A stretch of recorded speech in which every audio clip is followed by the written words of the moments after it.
Secretary Hudson, you have said part of this is to keep communities safe and to prevent fraud. What is the imminent peril that we're facing? They have a driver's license that says this person's a female when in fact they're actually a male.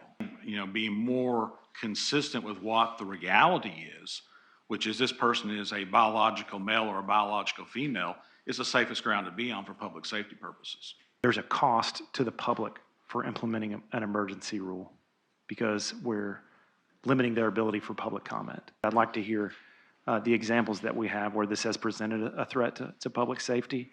And I'd love all the examples that you have, but I'll settle just for one. And certainly if it's an emergency now after 14 years, we have at least one. Sure. In terms of whether or not something bad has happened, I'm not aware of any reports that something bad has happened. Have approximately 2.6 million driver's licenses, 500,000 of state-issued identification cards, a population of approximately 500 individuals that have chosen X. Part of what the questionnaire says is this rule based on the best reasonably obtainable scientific, technical, economic, or other evidence or information?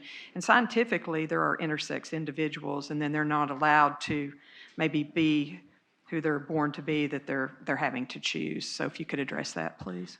In the state of Arkansas, if there is a child born intersex, then there will be a male or female gender or sex placed on the birth certificate. So what is on the driver's license will be consistent with what is on the birth certificate. We don't have conflicting records in the state of Arkansas. You also testified that passports allow for an X designation. An Arkansas driver's license, if this emergency rule is passed, will not. So in those instances, they will not be consistent with one another. That would be correct.